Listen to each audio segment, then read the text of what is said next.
으로 11.5%였는데요.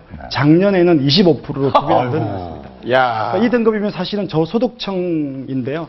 멀쩡한 중산층이 이제 어려워지는 사례가 많아지고 있는 거죠. 그래서 한 연구 결과에 의하면 우리 그 외환 위기 때 우리 그 가계부채 위험도가 154점이었거든요. 네. 근데 지금은 외환 위기도 아니고 금융 위기가 끝났음에도 불구하고 147점으로 거의 외환 위기 수준의 부채 그래요. 위험도를 갖고 있습니다. 그러니까 점수가 높을수록 채무 불이행으로 이어질 가능성이 높아진다는 거죠. 말씀이고요. 상당히 심각한 상황입니다. 그래서 오늘 1시간 동안 함께 하시면서 가계 빚의 악순환으로부터 벗어나는 방법에 대해서 계속 알아보도록 하겠습니다. 네, 그래서 오늘 여러분들을 상담해드리기 위해서 서울금융복지상담센터에서 이창범, 김선형 상담사 두 분께서 상담 전화를 받기 위해서 나오셨습니다. 어서 오세요. 네, 오늘 친절한 상담 부탁드립니다. 특히 가계 빚 중에서 채무 조정 제도에 관련된 상담을 특별히 해드리겠습니다. 방송 보시다가 궁금한 점은 전화와 인터넷을 통해서 문의해 주시기 바랍니다. 예. 자, 실제 사례자 한번 만나보겠습니다. 첫 번째 사연인데요. 어떤 내용일지 볼까요? 3년 전 내 집 마련의 꿈을 이룬 김기환 씨 부부. 여보, 꿈은 아니겠지요, 이게? 진짜 우리 집에 생긴 거야. 여보, 그동안 다 고생 많았어. 아니에요. 진짜 당신이 너무너무 고생 많이 하셨죠. 아이고, 감사해요. 당시 집값의 절반인 2억을 대출받았는데요. 2년 동안 이자만 내다가 최근 원금까지 갚게 되면서 극심한 생활고가 시작됐습니다. 여보, 나왔어. 나왔다고.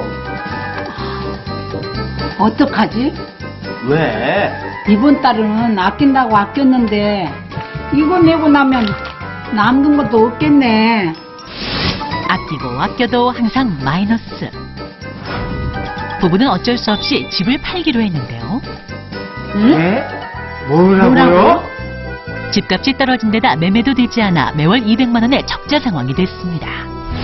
3년 전 주택담보대출을 받아 아파트를 장만한 김규환 씨 부부. 원금 상환과 이자 부담을 견디지 못해 결국 집을 팔기로 결심했지만 집값이 떨어진 데다 매매도 안 되는 상황. 이럴 때 어떻게 해야 할까요? 네, 네. 보면서 방청석에서도 한숨 소리가 나오면서 하셨어요. 대출 280만 원 매달? 하고 놀라셨는데 네. 자, 이번 사례에 대한 쟁점을 다시 한번 저희가 화면을 통해서 짚어보도록 하겠습니다.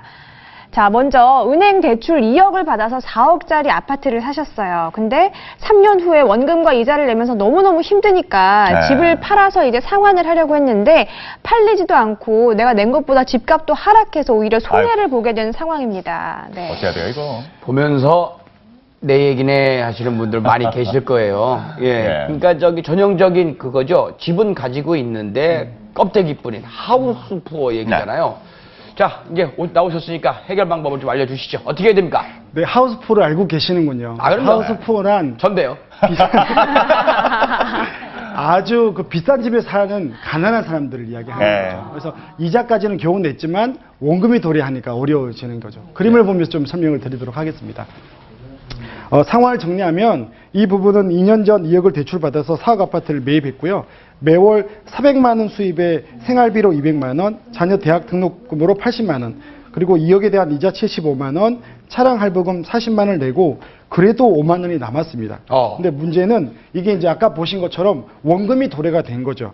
그래서 원리금 상환이 도래가 되는데 그렇게 되면 10년 만기 해서 3년 거치를 둔 거거든요. 그래서 3년간 이자만 내다가 7년간 이제 원금을 갚아야 되는데 그 금액이 280만 원이나 되는 거죠. 아, 저게 확 늘어버렸구나. 네, 그러면 200만 원씩 표를 봐도 표가 나죠. 5만 원 남다가 200이 마이너스인 거죠. 네. 아주 어려워진 상황입니다. 요즘에 진짜 월급만 빼고 다 오르는 세상인데 그러니까 빚을 갚기 위해서 또 빚을 내야 되는 거 아니에요? 네. 네. 어떻게 탈출해야 되나요? 이거? 두 가지 정도가 있는데요. 네. 첫 번째는 이제 지금 유동성 위기가 온 거거든요. 그렇게 되면 대출을 이제 갈아타는 것들이 좀 가능한 거죠. 이분은 4.5% 대출 이자를 내고 있더라고요. 그러면 처음에는 75만 원 이자를 내다가 280만 원을 이제 내게 돼서 이제 어려워진 건데요. 네. 이걸 요즘 코픽스가 한 3%대 이하로 떨어지고요. 좀 은행에서 특판으로 담보대출 요즘 3.5%로 나오거든요. 네. 그렇게 되면 좀 유리한 거죠. 그래서 갈아탈 때 이제 중요한 건 거치 기간을 길게 하는 거죠. 네. 이분은 10년간 갚아야 되니까 280만 원을 내게 되는데 유동자금이 없거든요. 그럼 이거를 빌릴